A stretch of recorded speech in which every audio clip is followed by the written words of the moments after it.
하는 자여 내 영혼이 잘됨같이 내가 범사에 잘되고 강건하기를 내가 간구하노라.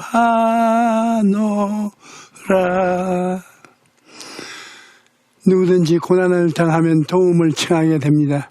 자기 힘으로 해결할 수 있으면 남에게 도움을 청할 필요가 없는데 자기 힘이 미치지 못하는 어려움이 닥쳐오기 때문에 다른 사람에게 도움을 요청하는 것입니다. 이 사람 저 사람에게 도움을 요청해서 문제를 해결할 때도 있지만 사람의 힘으로는 해결할 수 없는 문제도 많은 것입니다. 오늘날 또 코로나 바이러스 때문에 전 세계가 두려움 속에 빠져 있는데 인간의 힘으로는 치료할 방법조차 찾지 못하고 있습니다. 인간의 삶은 비록 짧지만 일생 동안 수없이 많은 환난을 경험하면서 살아가게 되는 것입니다. 그것이 정신적인 환난일 수도 있고 육체적인 질병이 될 수도 있습니다. 가정적인 환난이 될 수도 있고 국가적인 환난이 될 수도 있는 것입니다. 이러한 어려움을 당할 때 궁극적인 도움을 하나님께 있다는 것을 알아야 합니다. 사람의 힘으로는 도저히 해결할 수 없는 상황이라 할지라도 하나님이 도우시면 승리할 수 있습니다. 그래서 시편 기자는 나의 도움은 천지를 지으신 야훼께서로다 라고 고백했던 것입니다. 그런데 어찌하여 천지를 지으신 야훼께서 우리의 도움이 되실 수 있을까요? 첫째로 하나님이 우리에게 도움이 될 수 있는 것은 하나님은 전능하시기 때문인 것입니다. 여러분 어려울 때 부모님이 도움이 되면 참 좋지 않아요? 부모는 자녀를 사랑하고 자녀에게 무엇이든지 주기를 원합니다. 그러나 부모도 자녀를 도와줄 수 없을 때가 많습니다. 아무리 그 자녀를 사랑해도 부모는 전지전능하지 않기 때문에 도움을 주고 싶어도 주지 못하는 것입니다. 그러나 우리 하나님은 전능하신 하나님이십니다. 그렇기 때문에 우리가 하나님의 도움을 기대할 수가 있는 것입니다. 우리가 주님께 기도하고 부르시면 우리가 도저히 상상할 수 없는 일도 전능하신 하나님께서 이루어 주시는 것입니다. 하나님은 우리를 지으신 분이기 때문에 우리를 얼마든지 도와주실 수가 있습니다. 하나님은 창조자이시기 때문에 없는 것도 있게 만들 수가 있고 있는 것도 없게 만들 수가 있습니다. 하나님께서 우리의 영혼 육을 지으시기 때문에 인간의 모든 세부 문제를 다 알고 계시는 것입니다. 그러므로 하나님만이 인간의 모든 문제를 도우실 수 있는 것입니다. 또 하나님은 우리를 지으셨을 뿐 아니라 우리를 보존하고 지켜주시는 것입니다. 성경에는 야훼께서 집을 세우지 아니하시면 세우는 자의 수고가 헛되며 야훼께서 성을 지키지 아니하시면 파수꾼의 깨어있음이 헛되도다라고 말합니다. 이러므로 하나님이 보존해 주시고 다스려 주시면 아니면 우리는 살아갈 수 없습니다. 하나님 없이 사는 사람이 큰 소리 치지만 실제 하나님이 역사하지 아니하시면 벌레 한 마리도 생존할 수 없는 것입니다. 만물을 지으신 하나님이 만물을 보존하고 계신 것처럼 여러분을 지으신 하나님이 여러분을 보존해 주시는 것입니다. 또 하나님은 우리를 지으시고 보존하실 뿐 아니라 우리 가운데 필요하면 놀라운 기적을 행하시는 것입니다. 이스라엘이 430년 종살이하는 애굽에서 나왔을 때 홍해가 앞을 가로막자 모세가 기도하며 하나님이 홍해를 갈라놓은 것입니다. 또 이스라엘 백성들이 광야를 지날 때 수백만 명이 먹으면서 얼마나 많은 양식이 필요해야 합니까? 인간의 힘으로는 도저히 해결할 수 없는 문제입니다. 그런데 하나님께서 하늘에서 만나를 비같이 내려주시자 이스라엘 백성들이 40년 동안 광야에서 만나를 먹고 살았던 것입니다. 이와 같이 우리가 믿는 하나님은 기적을 행하시는 하나님이신 것입니다. 그러면 요사이 우리에게는 왜 그런 기적이 없습니까? 그렇게 묻는 사람이 있는데 그것은 바로 기적이 일어날 것을 기대하지 않기 때문인 것입니다. 아무리 하나님이 계셔도 우리가 안 믿는 것이면 기적이 안 일어나는 것입니다. 오늘날도 우리가 하나님의 기적을 행하실 것을 믿으면 기적이 일어나는 것입니다. 예수님이 사역을 통해서 볼 때 기적을 빼놓고는 우리가 예수님의 사역을 상상할 수가 없습니다. 가나의 혼인잔치에 포도주가 떨어졌을 때 예수님께서는 물이 변하여 포도주가 되게 하셨습니다. 그래서 위기를 기쁨으로 바꾸어 주신 것입니다. 오늘날도 예수님께서는 우리가 위기를 만났을 때 우리를 위해 기적을 베푸시고 위기를 기쁨으로 바꾸어 주시는 것입니다. 또 예수님께서는 갈릴리 바다의 풍랑을 말씀 한마디로 잔잔케 하셨습니다. 폭풍이 일어나서 거대한 바람이 불고 파도가 치고 배가 침몰할 위기에 처했을 때 주님께서 고요하라 잠잠하라 하고 명령하시자 그 말씀 한마디에 풍랑이 순식간에 잠잠해진 것입니다. 오늘날 우리 삶에 풍랑이 몰아칠 때 예수님이 잠잠하라 말씀하시면 순식간에 풍랑이 거치고 마는 것입니다. 성경은 뭐라고 말합니까? 예수 그리스도는 어제나 오늘이나 영원토록 동일하시느니라. 그러므로 우리는 오늘날도 주님께서는 우리를 위해 기적을 베푸시는 것입니다. 둘째로 하나님은 사람이시기 때문에 우리를 도우실 수 있는 것입니다. 여러분 사랑하면 자꾸 도와주기를 원하는 것입니다. 부모는 자식을 사랑하기 때문에 자식에게 도움을 주고 또 줍니다. 우리 하나님 아버지도 우리를 사랑하시기 때문에 우리를 도와주시는 것입니다. 그런데 하나님이 우리를 사랑하신다는 것을 우리가 어떻게 알 수 있을까요? 그 대답이 성경에 나오는데 요한일서 4장 9절 10절에 하나님의 사랑이 우리에게 이렇게 나타난 바 되었으니 하나님이 자기의 독생자를 세상에 보내심으로 그로 말미암아 우리를 살리시려 하심이라. 사랑은 여기 있으니 우리가 하나님을 사랑한 것이 아니요 하나님이 우리를 사랑하사 우리가 죄를 짓고 죄를 속하기 위하여 화목 제물로 그 아들을 보내셨음이라고 말씀한 것입니다. 하나님이 우리를 사랑하신 증거는 아들을 우리에게 보내셔서 제물로 내어놓았다는 것입니다. 우리가 하나님을 사랑한 것이 아니고 하나님이 우리를 사랑하신 것입니다. 우리가 하나님을 전혀 모를 때 하나님이 먼저 우리를 사랑하셔서 우리 영혼을 거듭나게 하시고 하나님 자녀로 만들어 주시기 때문에 지금 여러분의 모습이 어떠하든지 하나님은 여러분을 사랑하고 계신 것입니다. 여러분을 향한 하나님의 사랑은 형용할 수가 없습니다. 하나님께서 그 아들을 십자가에 매달리게 하셨는데 하나님이 여러분을 얼마나 사랑하셨기에 그렇게 하셨겠습니까? 자기 목숨을 아끼지 않고 여러분에게 대속 제물로 주신 예수님은 엄청난 사랑을 베푸시고 계시는 것입니다. 그러므로 우리가 하나님께 도움을 요청할 때 하나님께서 우리를 외면하지 않으시고 우리를 기꺼이 도와주시는 것입니다. 예수님께서 말씀하시기를 너희 중에 누가 아들이 떡을 달라 하면 돌을 주며 생선을 달라 하는데 뱀을 줄 사람이 있겠느냐. 너희가 악한 자라도 좋은 것으로 자식에게 줄 알거든 하물며 하늘에 계신 너희 아버지께서 구하는 자에게 좋은 것을 주로 주시지 않겠느냐고 하셨습니다. 이렇기 때문에 우리는 의심하지 말고 하나님의 도우심을 확실히 믿어야 하는 것입니다. 그러면 오늘날 우리가 하나님의 도움을 받기 위해서 어떻게 해야 할까요? 먼저 안 믿는 사람은 예수님을 구주로 모셔야만 되는 것입니다. 시편 91편 14절에 보면 하나님이 이르시되 그가 나를 사랑한 적 내가 그를 건지리라. 그가 내 이름을 안 적 내가 그를 높이려고 말씀하십니다. 하나님을 사랑하고 그 이름을 알고 높이는 자는 주님께서 돕겠다고 말씀하신 것입니다. 안 믿는 사람은 예수님을 사랑하지 않잖아요. 예수님의 이름을 모르는 모르지 않아요. 그러니 건지거나 높일 수가 없는 것입니다. 그러므로 먼저 예수님을 구주로 모시고 주님을 사랑하고 그 이름을 알고 주님께서 그를 고난에서 건져주시는 것입니다.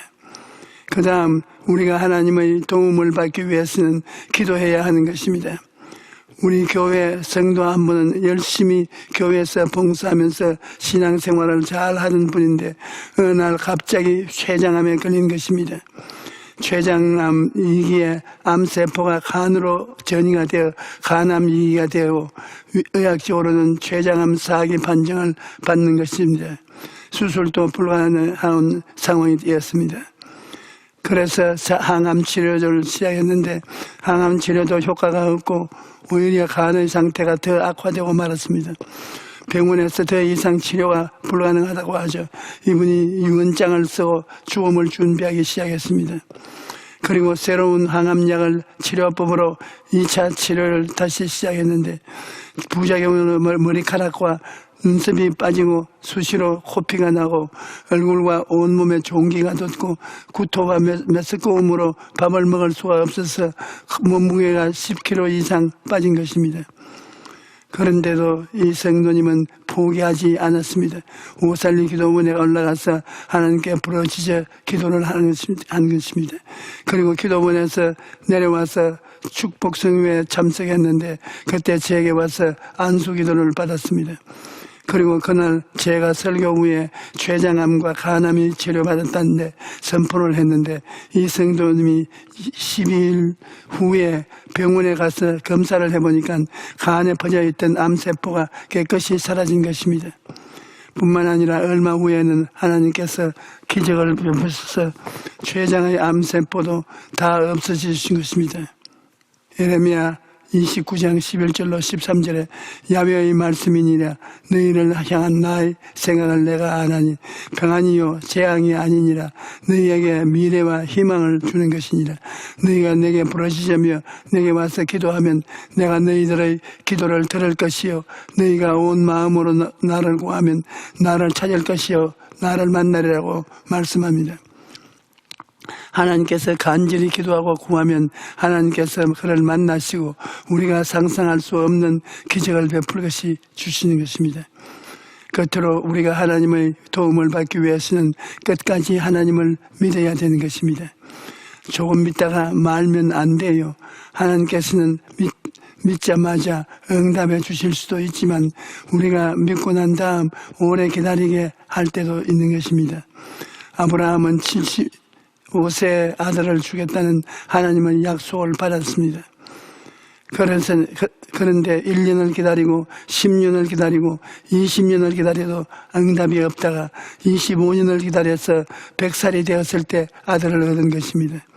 아브라함이 이렇게 끝까지 믿고 기도할 수 있었던 것은 하나님이 시키는 대로 하늘의 별들을 바라보고 기도했기 때문입니다. 아브라함이 천막 안에서 엎드려 가지고서 주여 아들 주옵소서 아들 주옵소서 하니까 하나님께서 아브라함아 천막 밖으로 나오라 그리고 하늘을 쳐다보라고 하신 것입니다. 아브라함이 천막 밖에 나와서 하늘을 쳐다보니까 별이 얼마나 많은지 헤아릴 수가 없습니다. 그때 하나님께서 아브라함에게 내 자손이 저 별과 같이 많을 것이라고 하신 것입니다. 하나님께서 아브라함에게 별들을 바라보라고 하시는 것은 엎드려서 기도만 하지 말고 하늘의 별처럼 많은 후손을 바라보라고 응답받은 꿈을 마음속에 가지라는 것입니다. 그래서 아브라함은 25년 동안 마음속에 자녀가 하늘의 별같이 많은 것을 꿈꾸면서 기도했고 그 결과 응답을 받은 것입니다. 저는 한평생을 영혼이 잘됨같이 범사에 잘되며 강건한 것을 바라보았습니다. 내가 천막을 치고 가마니를 깔고 빈손 들고 있을 때도 눈만 감으면 마음속에 영혼이 잘되고 범사가 잘되고 강건하여 남에게 꾸어질지라도 꾸지 않는 축복을 받는 나를 바라보았습니다. 그것을 바라보고 기도했습니다. 그러자 정말로 하나님께서 축복을 해주셔서 남에게 구워줄지라도 꾸지 않고 살 수 있게 만들어주신 것입니다. 여러분, 우리는 십자가를 바라보고 우리 마음속에 그림을 그릴 줄 알아야 하는 것입니다. 그렇게 기도할 때 마음속에 응답받는 모습을 꿈꿔야 하는 것입니다. 예수님이 십자가에서 여러분의 죄를 담당하셨으므로 죄에서 씻음을 받은 여러분 자신을 마음속에 그려 놓으십시오. 예수님이 십자가에서 여러분의 모든 허물을 청산하시고 성령을 주셨으므로 술 취하고 방탕하는 모든 것에서 해방되어서 거룩하고 성령 충만한 사람이 된 여러분 자신을 바라보십시오. 병이 고침을 받아서 건강하게 사는 자신의 모습을 바라보십시오. 병 낫기 위하여 사람이 주는 병 고쳐 주시옵소서, 병 고쳐 주시옵소서 그렇게 기도하면 주님께서 알았다, 이제는 병 나은 모습을 마음속에 그려라, 꿈을 가져라, 그러면 내가 역사하리라, 그렇게 말씀하시는 것입니다. 또 무사람만 바라보지, 또 못 사는 것만 바라보지 말고 잘 사는 모습을 그려보십시오. 그리고 영원한 천국에서 주님과 함께 보좌에 앉아서 영광을 누리는 모습을 바라보십시오. 여러분 마음속에 꿈을 분명히 품고 그 꿈을 바라보고 기도하면 하나님의 기적이 일어나는 것입니다. 시편 91편 2절로 3절에 나는 야훼를 향하여 말하기를 그는 나의 피난처요 나의 요새요 내가 의뢰하는 하나님이라 하리니 이는 그가 너를 새 사냥꾼의 올무에서와 심한 전염병에서 건지실 것임이라고 말합니다. 이 하나님의 말씀은 바로 여러분에게 하나님이 주신 붓입니다. 이 약속의 붓으로 여러분의 마음에 그림을 그리십시오. 나를 심한 전염병에서 건지시는 하나님을 그리십시오. 나의 피난처여 요새가 되시는 하나님을 그리십시오. 그 하나님께서 내가 환난을 당할 때 함께 계시는 것을 그리십시오. 하나님의 약속의 말씀을 가지고 기도로서 그림을 그려서 분명히 가지고 있으면 그대로 다 이루어지는 것입니다. 한번 해보십시오. 진짜입니다. 저는 경험하지 않은 말은 하지 않습니다. 실제 나는 체험했기 때문에 여러분에게 말하는 것입니다. 내가 체험해보니 진짜라는 것입니다. 우리 교회 한 청년이 행정고시에 수석으로 합격했는데 그 비결이 바로 바라봄의 법칙이었다고 간증하면서 제게 감사의 말을 전한 적이 있었습니다. 이 청년은 매주 제 설교를 들으면서 4차원의 영성과 바라봄의 법칙을 공부할 때 작용했던 것입니다. 하루에 12번씩 행정고시에 합격하는 상상을 머릿속에 그려보고 부정적인 말은 절대 하지 않았습니다. 그 결과 수석 합격을 하게 되었고 이것이 진짜구나 다시 한번 깊이 깨닫게 되었다고 간증한 것입니다. 이러므로 우리가 하나님을 믿고 가슴 속에 꿈을 품고 꿈이 이루어진 것을 바라보고 기도하면 하나님께서 도와주시는 것입니다. 여러분 오늘 우리가 읽은 성경을 보면 하나님이 우리를 지키신다는 말이 6번이나 나옵니다. 심지어 하나님은 죽지도 아니하시고 주무시지도 졸지도 아니하시고 주무시지도 아니하시고 우리를 지키신다고 말씀하신 것입니다.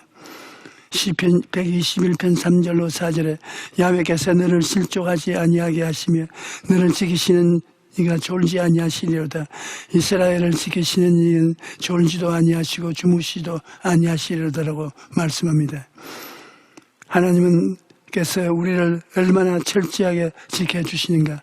다윗이 고백하기를 하나님께서 나를 눈동자같이 지키시고 주의 날개 그늘 아래 감추신다고 말한 것입니다. 신명기 32장 10절에도 야훼께서 그를 황무지에서 짐승이 부러지는 광야에서 만나주시고 호위하시며 보호하시며 자기의 눈동자같이 지키셨다고 말씀하십니다. 눈은 매우 중요한 기관이기 때문에 위험이 닥치면 나도 모르게 눈을 감습니다. 그런데 하나님께서 우리를 바라 그 눈동자처럼 지키고 계신다는 것입니다. 그러므로 우리는 어떠한 평편에 처해도 하나님을 믿고 평안을 누릴 수가 있습니다. 여러분 우리가 평안할 때는 몰라도 인생의 풍랑을 만나게 되면 나에게 의지할 하나님이 계시다는 것이 얼마나 감사한 일인지 알게 됩니다. 하나님이 나를 도와주시고 지켜주시고 인생의 짐을 함께 져주신다는 것이 얼마나 다행이요 축복인지 알게 되는 것입니다. 하나님이 우리와 같이 계심으로 우리에게는 언제나 든든한 백이 있는 것입니다. 하나님은 백으로 살면 형언할 수 없이 위대한 은총이 우리의 삶에 임하는 것입니다. 그러므로 사랑하는 성도 여러분, 병의 늪에 빠졌으면 병을 털고 일어나십시오. 고통과 괴로움과 낭패와 실망과 좌절에 넘어졌으면 믿음으로 일어나십시오. 왜냐하면 하나님께서 우리와 함께 하시고 우리를 돕겠다고 말씀하셨습니다. 저 하늘과 온 세계를 지으신 전능하신 하나님께서 또 그 아들을 주시기까지 우리를 사랑하신 하나님께서 우리를 돕겠다고 하셨으니 우리는 하나님을 믿고 절망해서 다시 일어나야 하는 것입니다. 여러분, 오늘 이 시간부터 환경을 바라보지 말고 우리를 도우시는 하나님을 바라보고 사십시오. 우리 하나님을 여러분은 사랑하시고 여러분을 돌보시고 여러분을 이끌어주기를 원하시는 것입니다. 그러므로 항상 하나님께 순종하고 하나님을 믿고 의지하고 섬기며 하나님의 도움을 바라고 기도하게 되시기를 주의 이름으로 축원합니다. 할렐루야. 아픈 여러분은 아픈 곳에 손을 얹고 문제가 있는 분 가슴에 손을 얹으시기 바랍니다. 하나님 아버지여, 몸이 아파서 오신 당신의 자녀들을 고쳐주시옵소서. 원수 귀신아, 나사렛 예수 그리스도 이름으로 너에게 명하노니 우리 성도들을 떠나라, 떠나라, 떠나라. 예수 이름으로 고침을 받을지어다. 하나님 아버지여, 우리 주 예수 그리스도 이름으로 그가 성취한 대속을 통해서 오늘 모든 성도들을 고쳐주시옵소서.